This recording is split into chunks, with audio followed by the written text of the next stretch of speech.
Bismillahirrahmanirrahim. Assalamualaikum warahmatullahi wabarakatuh. Alhamdulillah. Alhamdulillahilladzi arsala rasulahu bil huda wa dinil haq liyudhhirahu 'alad dini kullihi walau karihal musyrikun. Asyhadu an la ilaha illallah wahdahu la syarikalah wa asyhadu anna Muhammadan abduhu wa rasuluh. Allahumma shalli wa sallim wa barik ala sayidina Muhammadin wa ala alihi wa ashabihi wa man tabi'ahum bi ihsanin ila yaumiddin. Allahumma inna nas'aluka 'ilman nafi'a wa rizqan thayyiba wa 'amalan mutaqabbala, amma ba'd.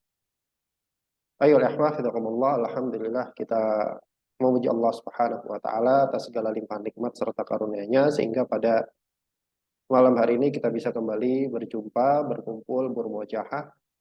Insyaallah kita akan melanjutkan membaca kitab Al-Mulakhas fi Syarhi Kitab Tauhid yang ditulis oleh Syekh Shalih Fauzan hafizahullah taala. Ya, mudah-mudahan apa yang kita kerjakan pada malam hari ini itu mendapatkan ridho dari Allah Subhanahu wa taala dan dicatat sebagai amal soleh. Amin ya rabbal alamin. Ikhwas sekalian, kita masih di masuk bab baru, ya, masuk bab baru di kitab ini. Kita lihat Bismillahirrahmanirrahim. Qala al-musannifu rahimahullahu taala rahmatan wasi'ah wa nafa'ana bi ulumihi fi darni amin. Berkata penulis rahimahullah, babul khaufi minasyirki. Ini adalah sebuah bab yang menjelaskan dianjurkannya takut atau khawatir terhadap kesyirikan. Kita lihat makna khauf dulu. Apa makna khauf? Al-khaufu, makna khauf itu adalah tawaqqu'u makruhin.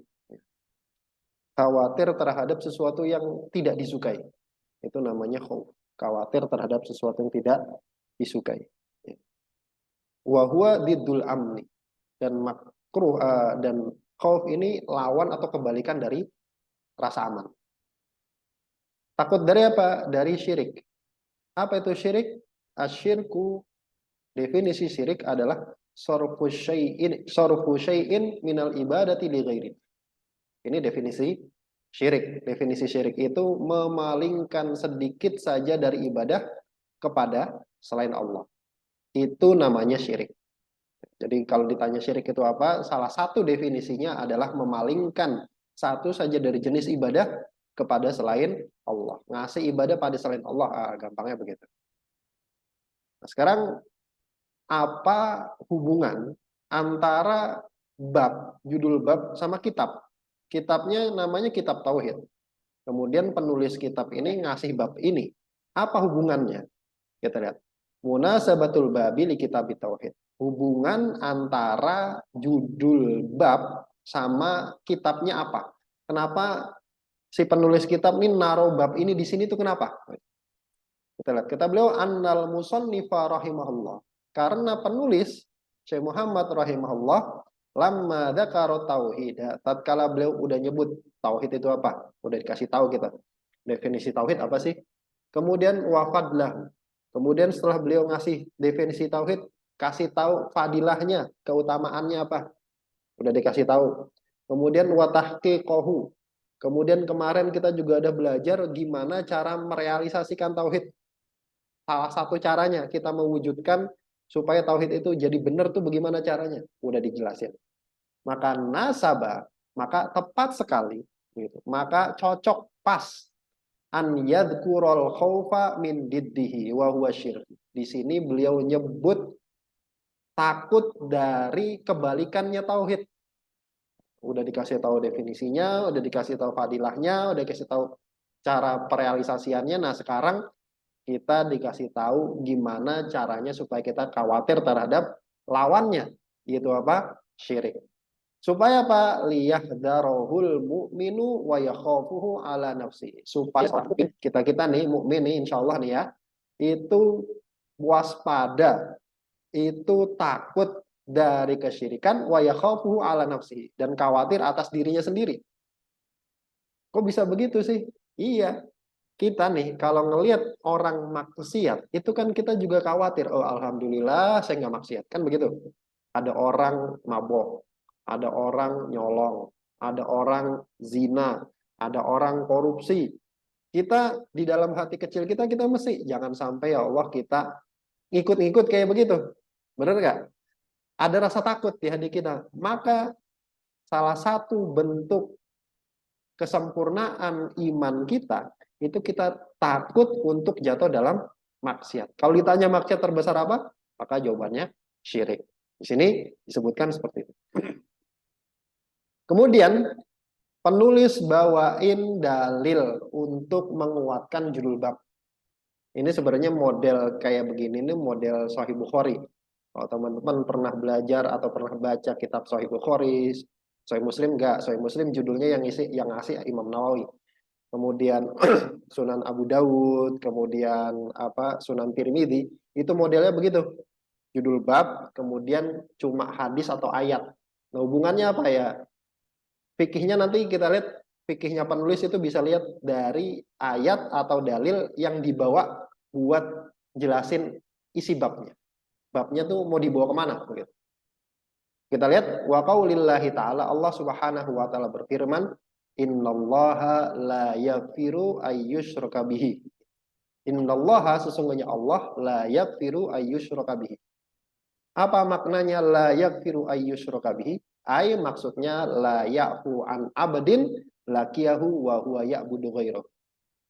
Allah itu, kata Allah Subhanahu wa taala di dalam surat An-Nisa, enggak akan mengampuni, enggak akan memaafkan an abdin, seorang hamba laqiyahu yang ketemu sama Allah Subhanahu wa taala nanti, berarti nanti di hari kiamat, wa huwa ya'budu ghairahu.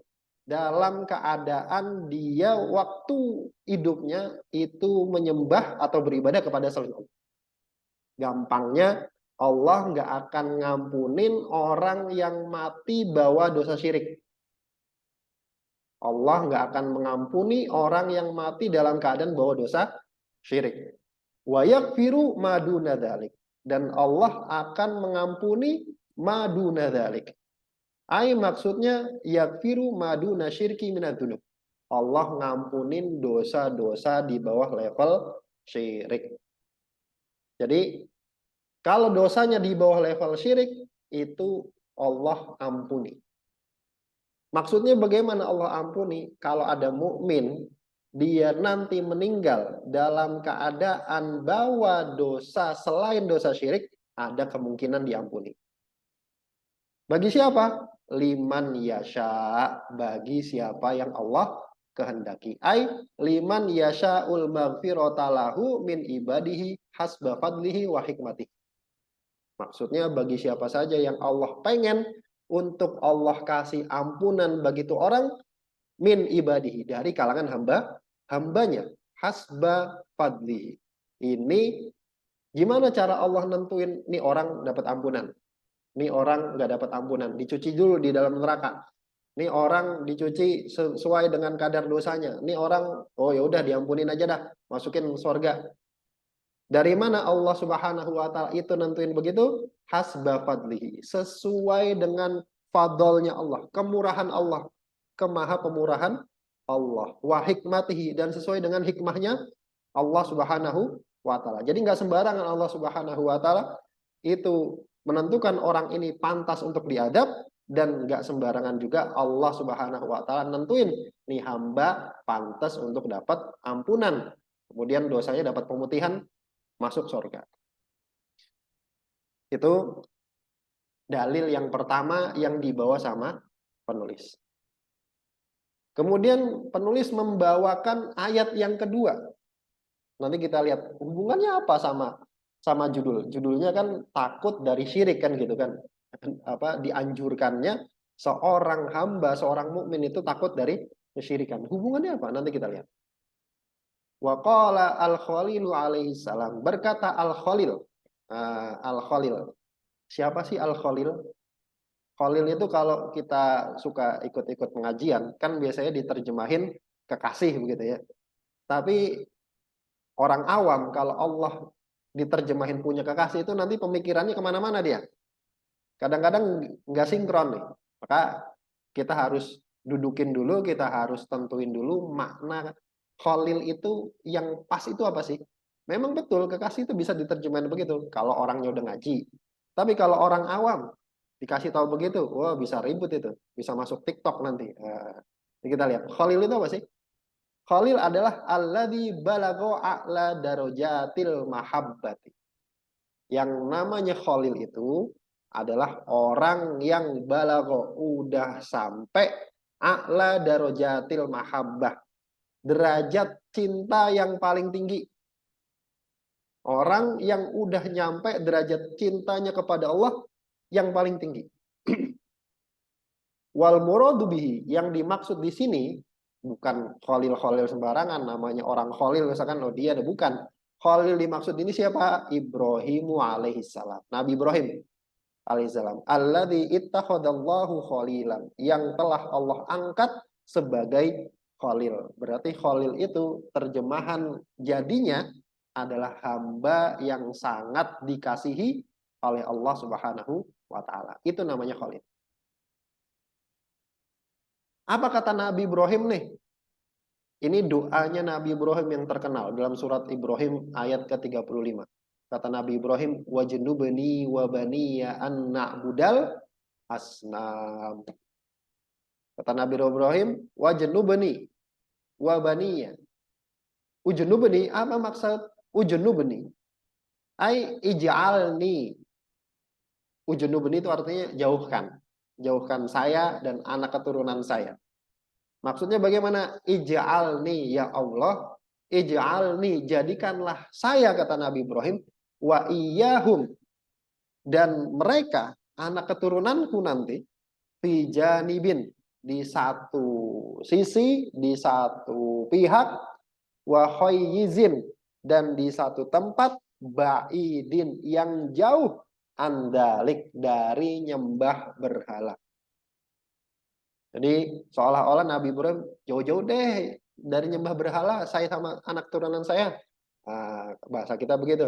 Kadang-kadang kan kita juga gitu kan, ada orang kita yang doanya begitu, ya Allah jauh-jauh deh, jangan sampai deh kita begitu. Kira-kira begitu tuh doanya tuh. Nabi Ibrahim bilang, yang penting jangan dekat-dekat tuh penyembahan terhadap berhala. Saya dan anak keturunan saya, jangan nyampe ada yang nyembah berhala. Kemudian asnam. Apa itu asnam? Berhala itu apa sih?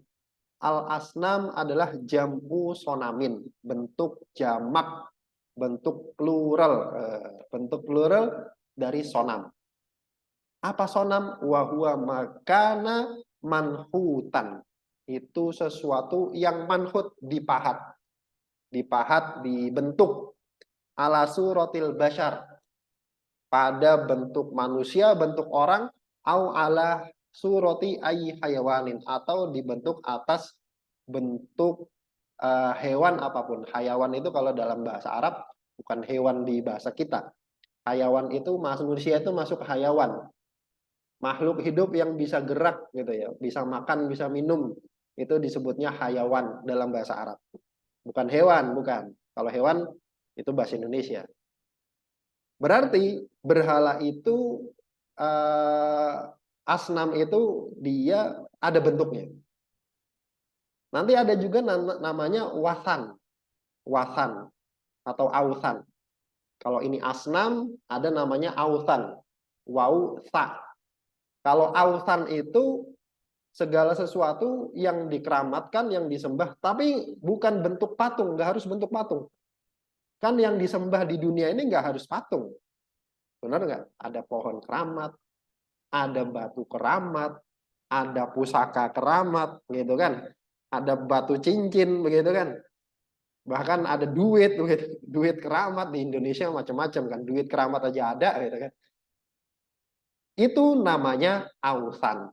Kalau nggak bentuk patung, itu namanya ausan. Tapi kalau bentuknya patung, namanya asnam atau sonam. Apa makna dari dua ayat di atas? Kita lihat. Al-makna al-ijmaliyu lil ayatil ula. Makna global dari ayat yang pertama. Ayat yang pertama apa tadi? Nah, kita lihat. Ayat yang pertama, kata beliau, annallaha subhanahu, bahwasanya Allah Subhanahu wa taala di ayat yang pertama tadi, yukhbiru khobaron muakkadan, ngasih tahu, ngasih kabar dengan kabar yang sangat ditekankan. Ingat ayat yang pertama itu bentuknya ngasih tahu. Bentuknya kabar, bentuknya ngasih tahu. Kata Allah Subhanahu wa taala, sesungguhnya Allah nggak akan mengampuni orang yang mati bawa dosa syirik. Gitu kan. Orang yang ketemu Allah dalam keadaan bawa dosa syirik. Artinya dosa syiriknya itu belum sempat tobat dia tuh. Belum sempat minta ampun, keburu mati. Allah nggak ngampunin. Bentuknya kabar, ya nggak? Bentuknya ngasih tahu. Tapi maknanya larangan. Maknanya larangan. Bukan artinya, oh ya sudah Allah ngasih kabar begitu, kemudian ya udah kan kabar doang tuh. Enggak, maknanya larangan. Artinya jangan sampai kita berbuat syirik. Jangan sampai kita mati dalam keadaan bawa dosa syirik. Kenapa? Karena nanti nggak diampunin begitu. Muakkadan, dan kabarnya itu sangat ditekankan. Annahu la yaghfiru li abadin laqiyahu wa huwa musyrikun bihi. Bahwasanya Allah nggak akan ngampunin seorang hamba yang ketemu Allah nanti wa huwa musyrikun bihi, dalam keadaan musyrik. Naudzubillah, ya kita jangan sampai mati dalam keadaan musyrik. Liyuh dirona minasyirki, supaya apa? Supaya Allah ngasih peringatan kepada kita dari kesyirikan. Wa annahu, dan bahwasanya Allah di ayat itu juga ngasih tahu, yaghfiru, Allah ngampunin maduna syirki minadz-dzunub, dosa-dosa yang di bawah level syirik. Jadi sebenarnya lebih tepat ayat ini diterjemahkan dosa di bawah level syirik, bukan dosa selain syirik. Kenapa? Karena ada dosa selain syirik begitu, yang levelnya itu sama syirik, ya kan? Levelnya setara sama syirik, sama-sama pembatal keislaman begitu. Jadi kalau ada orang meninggal dalam keadaan membawa dosa yang selevel dengan syirik, yang sama-sama pembatal keislaman, ya sama kondisinya. Jadi maksudnya di sini, kemudian Allah Subhanahu wa taala mengampuni dosa yang di bawah levelnya dari kesyirikan. Liman yasha'u, bagi siapa saja yang Allah kehendaki, an yaghfirulahu, untuk Allah ampuni. Kenapa Allah ampuni? Tafaddulan wa ihsanan, sebagai bentuk tafaddulan, kemahamurahan Allah. Ente bisa bayangin nggak, Allah Subhanahu wa taala itu begitu maha pemurahnya. Kita tuh ibadah dibandingkan sama waktu kita 24 jam sehari semalam itu berapa? 50% ada? Saya yakin nggak ada. 50% nggak makan ente.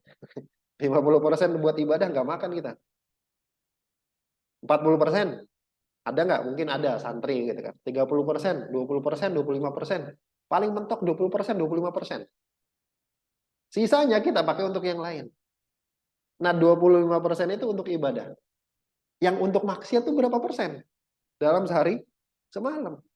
Tapi tetap Allah ampuni.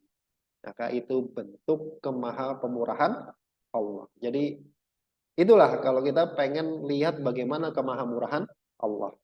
Kemudian wa ihsanan, dan bentuk kebaikan dari Allah Subhanahu wa taala. Gimana nggak baik? Orang ibadahnya cuma segitu, dikasihnya sorga.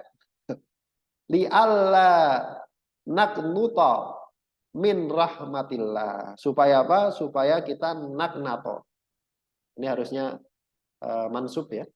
Supaya kita nggak putus asa dari rahmat Allah Subhanahu wa taala. Karena orang putus asa dari rahmat Allah itu biasanya sumbernya dua. Sumbernya dua. Yang pertama, dia tidak mau mengakui atau tidak mau melihat sisi kemahamurahan Allah. Dia melihatnya sisi Allah Subhanahu wa taala itu keras azabnya, maha keras siksanya, dan seterusnya, yang serem-serem. Maka kalau dia ngelihat yang serem-serem begitu, terlanjur basah lah, ya udah nggak ada. Makanya dia jadi putus asa dari rahmat Allah. Yang kedua, kebalikannya. Kenapa ada orang bisa putus asa dari rahmat Allah, dalam artian ujungnya nanti dia tetap tetap berada di atas kemaksiatan? Salah satu yang sebab yang kedua, karena dia cuma melihat sifat Allah yang maha pengampun, maha pemurah, maha luas rahmatnya, maha luas kasih sayangnya, dan seterusnya. Dia cuma lihat sisi itu. Akhirnya dia tetap Orangnya kayak gini nih, itu ujungnya sama, tetap berada di atas maksiat. Yang satu karena putus asa dari rahmat Allah, terlanjur basah. Yang dua, dia tetap berada di atas maksiat karena yakin Allah Maha Pengampun. Nah, ini dua-dua orang kayak gini nih bahaya nih. Harus dijewer dikit nih, yang model-model beginian nih. Itu makna ayat yang pertama. Kemudian al makna al ijmali lil ayatis saniyati. Makna ayat yang kedua tadi, doanya Nabi Ibrahim. Doanya Nabi Ibrahim supaya dijauhin dari nyembah berhala. Kata beliau, anna Ibrahim al-Khalila alaihi salatu wassalam. Nabi Ibrahim yang statusnya Khalil sudah sampai derajat kecintaan yang paling tinggi. Sudah sampai derajat kecintaan yang paling tinggi. Yad'u rabbahu, itu statusnya masih berdoa kepada Rabbnya azza wa jalla an yaj'alahu wa huwa wa banihi, supaya Allah Subhanahu wa taala jadikan dia dan anak turunannya fi janibin ba'idin, di satu sisi yang jauh an ibadatil asnam, dari nyembah berhala. Jauh-jauh deh dari nyembah berhala. Kira-kira begitu. Ya Allah, jauhin deh saya dari yang kayak gitu-gitu. Biasanya kan kita kan minta dijauhin dari miskinan begitu kan, dijauhin dari kelaparan, dijauhin dari, ya bagus, itu bagus. Tapi pernah nggak kita, ya Allah jangan jauh-jauh deh saya dari kekafiran. Ya Allah jauh-jauh deh dari saya dari kemaksiatan. Ya Allah jauh-jauh deh saya dari kesyirikan. Pernah berdoa begitu nggak? An ibadatil asnam. Wa an yubaida bainahu wa bainaha, dan minta supaya Allah Subhanahu wa taala jauhin dia dan berhala tersebut. Antara dia dan antara berhala ada jarak yang sangat jauh. Ya, pokoknya jauh-jauh lah. Kenapa Nabi Ibrahim sampai berdoa begitu? Li annal fitnata, karena fitnah. Fitnah ini maksud cobaan. Cobaan. Keributan, huru-hara. Biha, sebab berhala. Ente perhatikan. Fitnah, huru-hara, keributan, kemudian apa namanya, ya macam-macam lah. Yang model-model begitu. Biha, sebab berhala itu azimatun, besar. Ente di Indonesia nih, dimanapun deh, nggak usah di Indonesia, dimanapun. Kalau kita musik-musik ibadah kepada selain Allah, itu bakal ribut gede. Bener nggak? Kita di kampung nih ada pohon keramat. Tiap tahun, tiap bulan dikasih sesajian, gitu kan. Apa namanya, tiap tahun ada proses untuk membersihkan tempat keramat tersebut. Kemudian ente sekali-kali cobain deh tuh. Itu pohon ente tebang. Itu pohon ente tebang. Apa yang terjadi? Apa yang terjadi? Pasti ribut. Minimal masuk penjara. Minimal masuk penjara. Minimal viral di TikTok gitu kan. Minimal viral di Instagram gitu. Itu yang terjadi sebab berhala. Maka kata beliau, li'annal fitnah tabiha azimatun.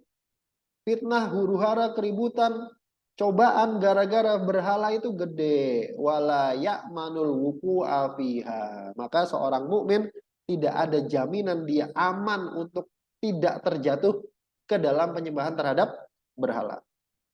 Makanya jangan main-main terhadap kesyirikan. Jangan main-main terhadap kesyirikan. Ini sesuatu yang sudah dari sononya akan sulit untuk kita ingkari. Sulit, bukan nggak susah, nggak bisa, tapi sulit. Kita ngingkarin orang maksiat itu masih bisa. Lo jangan minum minuman keras, lo jangan bawa ke sini, pergi sana. Kita masih bisa begitu. Lihat ada orang zina, ada orang pacaran depan kita, Mas, Mbak, jangan pacaran sini, nggak boleh, jangan dekat-dekat, bukan muhrim kan? Nah, berani. Oh itu berani itu mesti orang hebat nih. Coba tentang kesyirikan, Mas, jangan nyembah berhala. Insya Allah viral, insya Allah viral. Kemudian kata beliau, munasabatul ayataini lil bab. Nah, sekarang baru nih, apa hubungan antara dua ayat yang dibawakan sama penulis terhadap babnya? Hubungannya apa? Kata beliau, annal ayatal ula. Ayat yang pertama tadi, yang Allah ngasih tahu Allah ngampunin, Allah tidak akan ngampunin dosa syirik dan seterusnya. Itu tadullu, itu menunjukkan ala anna syirka, bahwasanya kesyirikan itu a'dzamud dzunub, dosa yang paling gede. Satu. Kenapa? Li'anna man mata alaihi la yughfaru lahu. Karena orang yang mati di atasnya dalam keadaan bawa dosa syirik nggak akan diampuni. Wa hadza yujabu lil abdi syiddatal khaufi min hadza dzambi alladzi hadza sya'nu. Maka ini mengharuskan seorang hamba itu untuk sangat takut dari dosa yang begini kondisinya. Maka kalau ditanya bagaimana caranya, bagaimana seharusnya seorang muslim itu ngelihat dosa syirik, yang pertama dia harus tahu bahwa syirik itu dosa paling gede. Dosa paling besar. Yang kedua, dia harus tahu bahwa kalau seandainya ia tahu dosa gede, kan Allah Maha Pengampun, kan begitu kan? Seandainya dia mati dalam keadaan bawa tuh dosa, nggak akan diampuni. Itu harusnya mindsetnya begitu tuh. Seorang muslim mindsetnya harus kayak gitu. Dosa paling gede, mati nggak akan diampuni. Dosa besar kan banyak. Meninggal ada kemungkinan diampuni. Kenapa? Karena Allah Maha Pengampun. Tapi dalam kasus syirik, nggak ada cerita. Itu yang pertama. Kemudian wal ayatu tsaniyatu, ayat yang kedua itu tadulu tentang doanya Nabi Ibrahim tadi, itu menunjukkan ala anna Ibrahim, bahwa Nabi Ibrahim khafa syirka ala nafsihi. Itu pun takut syirik atas dirinya sendiri. Seorang nabi loh. Wada Allah, dan beliau berdoa kepada Allah an yu'afiyahu minhu, supaya Allah menyelamatkannya dari kesyirikan. Famadhannu bighairihi. Maka gimana yang selain Nabi Ibrahim? Fal ayatani tadullani ala wujubil khaufi minasyirki. Maka kesimpulannya, dua ayat tadi itu menunjukkan wajibnya takut dari kesyirikan. Nabi Ibrahim aja takut, kemudian bentuk gambaran kesyirikan itu serem, ngeri, dosa paling gede. Kalau mati bawa dosa itu nggak akan diampuni. Nggak akan diampuni, lu mau masuk mana gitu kan. Mau balik lagi, nggak bisa. Maka itu mengharuskan bagi kita untuk takut, khawatir terhadap kesyirikan. Dosa-dosa yang lain kan kita bisa biasa takut kan. Dosa durhaka kepada orang tua, dosa minum minuman keras, dosa zina, dosa mencuri, dosa korupsi, itu kita khawatir jangan sampai kita terjatuh. Dosa syirik harusnya lebih khawatir lagi gitu. Kemudian ma yustafadu minal ayataini, faedah dari dua ayat ini. Yang pertama, anna syirka adzamud dzunub, syirik itu dosa paling gede. Dah, titik. Li'anna Allah Ta'ala akhbaro annahu la yakfirahu liman lam yatub minhu. Karena Allah Subhanahu wa taala udah ngasih tahu kepada kita bahwasanya Allah nggak akan mengampuni orang yang mati belum tobat. Dah. Itu yang pertama. Yang kedua, anna ma'ada syirki minadz-dzunubi idza lam yatub minhu dakhilun tahtal masyiah. Bahwasanya dosa-dosa selain syirik, dosa-dosa di bawah level syirik, idza lam yatub minhu, kalaupun pelakunya belum sempat tobat, itu dakhilun tahtal masyiah, itu masuk dalam kehendak Allah. Insya Allah ghafarahu bila taubatin. Kalau Allah pengen, Allah ampunin tuh dosa tanpa harus tobat, pemutihan. Wa insya'a, dan kalau Allah pengen, adzaba bihi, Allah adab dengan sebab dosa tersebut. Tapi nanti ujung-ujungnya tetap diampunin. Kenapa diazab dulu? Fa fi hada dalilun ala khuturati syirki. Maka ini menjadi dalil atas bahayanya kesyirikan. Yang ketiga, al khaufu minasyirki. Ayat ini menunjukkan takut, di syariatnya kita takut dari kesyirikan. Fa inna Ibrahim alaihissalam. Kenapa? Karena Nabi Ibrahim alaihissalam wa huwa imamul hunafa. Beliau imamnya orang-orang yang hanif, imamnya para ahli tauhid. Walladzi kassarul asnama biyadih. Dan orang yang ngancurin berhala pakai tangannya beliau sendiri. Tuh. Ada nggak yang kayak beliau? Tapi khafahu ala nafsihi. Tapi beliau masih takut syirik atas dirinya sendiri. Pakai fabiman dunahu. Maka gimana lagi orang yang levelnya di bawah Nabi Ibrahim. Kemudian yang keempat, masyru'iyatud du'a li daftil bala. Disyariatkannya berdoa untuk tolak bala. Tolak bala di sini apa? Jatuh dalam kesyirikan. Maka ini juga bisa diterapkan kepada poin-poin yang lain. Kita takut terhadap bala, kita doa. Itu namanya menolak bala sebelum turun. Itu namanya tolak bala. Kalau sudah turun balanya itu namanya ngangkat bala. Ngangkat bala. Tapi kalau belum turun namanya tolak bala. Bisa dipahami ya bedanya tolak bala sama ngangkat bala. Kalau tolak bala itu belum turun balanya. Kalau udah turun balanya bukan tolak bala lagi, namanya ngangkat bala. Ya Allah, angkat nih bala nih. Gitu. Kemudian wa annahu la ghina lil insani an rabbih. Kenapa? Karena tidak ada seorang pun yang merasa cukup dari Rabbnya. Kemudian yang kelima, atau yang merasa tidak butuh gitu. Yang kelima, masyru'iyatu du'ail insani li nafsihi wa li dzurriyyatihi. Disyariatkannya seorang itu berdoa buat dirinya sendiri dan buat anak keturunannya. Nah, anak keturunannya juga jangan sampai dilupain. Ya. Dia doa buat dirinya sendiri, anak keturunannya juga jangan sampai lupa. Yang terakhir, ayat yang keenam ini adalah ar-raddu 'alal juhali alladzina yaquluna. Ayat ini, dua ayat ini menjadi bantahan atas orang-orang yang bodoh yang bilang la yaqa'u syirku fi hadhil ummah. Syirik itu nggak akan kejadian di umat ini. Dia belum pernah ke Indonesia dia. Belum pernah ke Indonesia. Fa'aminu minhu. Maka mereka pun menjadi merasa aman terhadap kesyirikan tersebut. Fawaqa'u fihi. Kemudian jatuh ke dalam kesyirikan. Gara-gara apa? Gara-gara ngerasa aman. Makanya orang kalau ngerasa aman itu biasanya hati-hati tuh udah merasa aman. Nah, kayak gitu mah kecil, aman lah. Atau biasanya habis itu kena dia. Maka kita jangan sampai merasa aman dari kesyirikan. Begitu? Wallahu ta'ala alam bisawab. Kita cukupkan. Insya Allah sampai di sini. Mudah-mudahan yang sedikit ini ada manfaatnya, yang benar dari Allah Subhanahu wa taala dan Rasulnya, dan yang salah dari saya pribadi dan dari syaitan dan sabun ampun atasnya. Kita tutup dengan membaca doa kafaratul majelis. Bismillahirrahmanirrahim. Subhanakallahumma wa bihamdika asyhadu an la ilaha illa anta astaghfiruka wa atubu ilaik. Assalamualaikum warahmatullahi wabarakatuh. Wajazakumullah khairan.